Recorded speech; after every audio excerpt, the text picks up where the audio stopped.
नमस्कार, बहुत स्वागत है आप सभी का। इस वक्त मैं अमेठी में हूं और जहां पर अभी मैं मौजूद हूं अमेठी का गौरीगंज लगता है। जी बिल्कुल। अब आप ये समझ लीजिए, मुझे इस बात का बहुत गर्व है कि अब पाषाण काल खत्म होने वाला है, अब स्वर्णिम युग चालू होगा। हाथी घोड़ा पालकी जय किशोरी लाल की, समझ रहे हैं। अब होगा विकास। इधर जरा कैमरा आप घुमाइएगा, जरा ये गड्ढे सड्ढे दिखाइएगा। ये गड्ढे आपको नहीं दिखेंगे, ठीक। लोगों को रोजगार मिलेगा। अगर हमारी सरकार आ गई होती, लोगों को रोजगार मिलता और 8500 खटाखट आता है। लेकिन उस 8500 खटाखट के चक्कर में तो जितने भाजपाई सब पड़े हुए हैं, उनके वो जो 15 लाख का वादा किए थे भाइयों बहनों, 15 लाख आएंगे, वो कहाँ है वो दिखाएं। उसके बाद 15 लाख बहुत बड़ी रकम होती है, 8500 बहुत छोटी रकम होती है। पहले 15 लाख का हिसाब दें। हमारी अगर गवर्नमेंट आ जाएगी तो 8500 101% आएगा आएगा आएगा। क्यों हटाए स्मृति ईरानी? ये गड्ढा क्यों दिखा रहा था मैं आपको? कोई विकास हुआ है?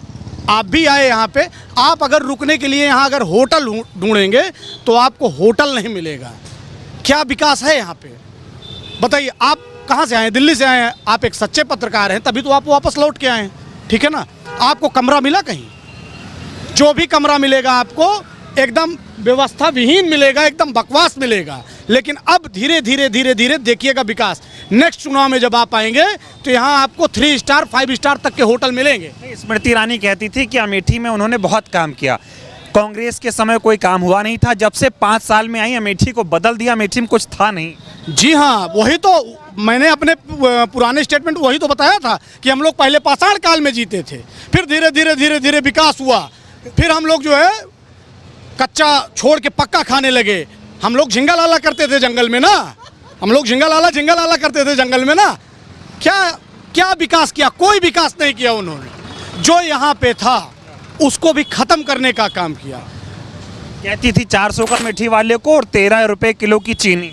जी हाँ, जब 400 रुपये में सिलेंडर, 362 रुपये में सिलेंडर था, तब वो सड़क पे बैठती थी।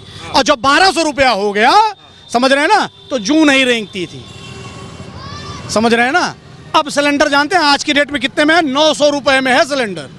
एक गृहिणी से आप पूछिए, एक गरीब आदमी से आप पूछिए, वो लकड़ी अगर नहीं ले जाएगा तो उसके यहाँ खाना नहीं बनेगा। बताइए, सुन लीजिए, 4 सिलेंडर है फिर भी लकड़ी का चूल्हा इनके यहाँ जल रहा है। क्या कह रहे हैं आप? हमारे घर में 4 सिलेंडर है। नहीं विश्वास है, चलिए दिखा रहे हैं, लेकिन चूल्हा पे ही खाना बनता है। आप लोग स्मृति जी को चुनाव जिताए, मंत्री बनाए, फिर भी महंगाई नहीं कम कर पाई? नहीं कर पाई ना, इसीलिए तो भगा दिए यहाँ से हम लोग। इसीलिए भगाए आप लोग। तो अब ये बताइए, दावा बहुत भर रही थी स्मृति ईरानी कि राहुल गांधी को जो है हरा दिया, तो केएल शर्मा क्या चीज़ है, इस प्रकार की बातें वो कहती थी। और जब राहुल गांधी रायबरेली से चुनाव लड़ने गए तो बोले देखो डर गए, केएल शर्मा को उतार दिए।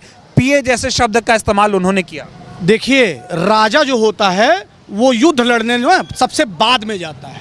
आप लोगों ने कहानियां सुनी होंगी, राजा युद्ध लड़ने के लिए सबसे बाद में जाता है। पहले वो अपनी सेना को भेजता है। उसी सेना में से एक सिपाही है किशोरी लाल जी।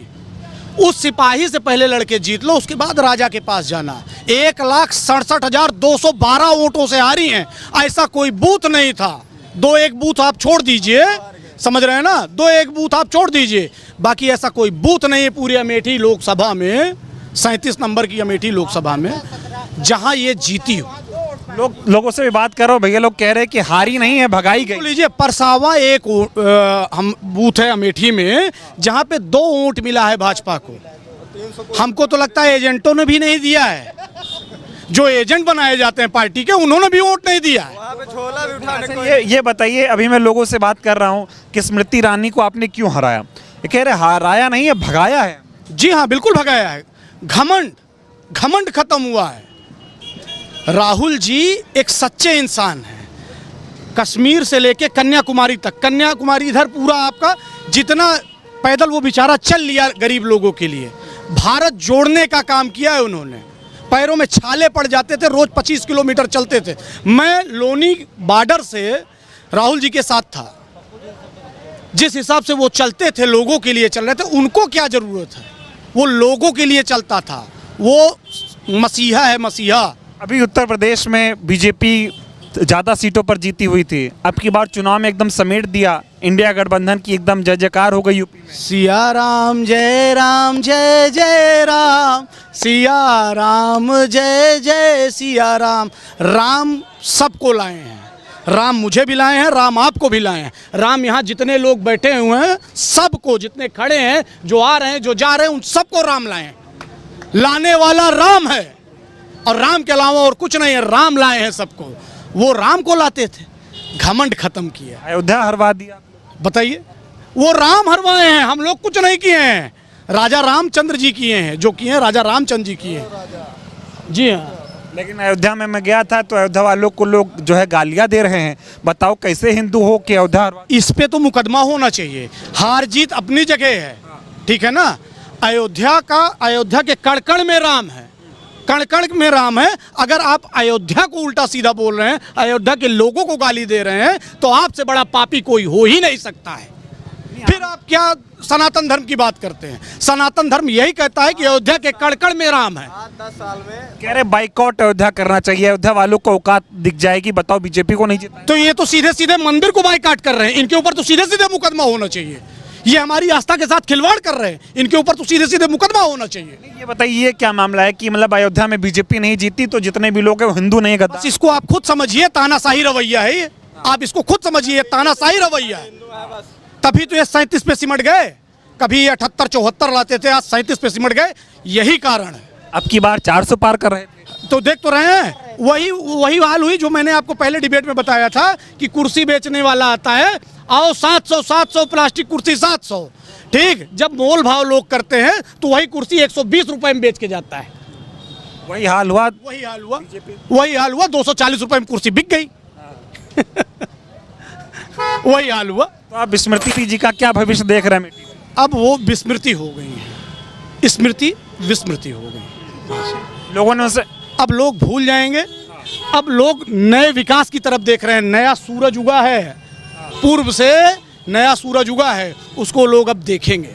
ये बताइए, मंत्री थी, आपकी सांसद मंत्री थी, आप लोगों के लिए काम करती, फिर भी हरा दी। कहाँ काम दिखा? वही तो आपको मैं इतनी देर से समझा रहा हूँ, आप जबरदस्ती वही बार बार क्वेश्चन कर रहे हैं। मैं आपको बता रहा हूँ क्या विकास किया है उन्होंने। यहाँ मेडिकल की फैसिलिटी करता था संजय गांधी हॉस्पिटल, उसको भी बंद कराया, 2 महीने बंद कराया।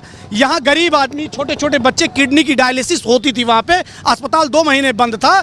लोग लखनऊ जाते थे, कितनों का तो दम निकल गया। यहाँ एक्सीडेंट एक होता था, लोग लेके भागते थे सीधे मुंशीगंज हॉस्पिटल, उसको भी बंद कराया इन्होंने। क्या किया बताइए इन्होंने? अहंकार की हार है ये, अहंकार की हार है। जनता के हिसाब से अहंकार की हार है और पार्टी के हिसाब से स्मृति ईरानी की हार है। लोग कह रहे बड़ा धमका देती थी। नहीं, ऐसा तो कुछ नहीं। यहाँ की पब्लिक डरने वाली नहीं है। अगर आप कुछ बोल के जाएंगे ना तो चुपचाप बैठी रहेगी। मौका मिलेगा तो दिखा देंगे। मौका मिला दिखा दिया। मौका मिला दिखा दिया। ये अमेठी है। नहीं, मैं ये जानना चाह रहा हूँ, जब जिस दिन चुनाव हारी स्मृति ईरानी तो एक रिपोर्टर ने उनसे सवाल पूछा कि अब तो चुनाव हार गई हैं, अमेठी में आपका क्या भविष्य, क्या हिस्सा है? तो बोली मैं तो यहाँ की बहन हूँ, दीदी हूँ। दीदी का रिश्ता थोड़ी खत्म होता है। तो अभी तक तो दिखी नहीं वो।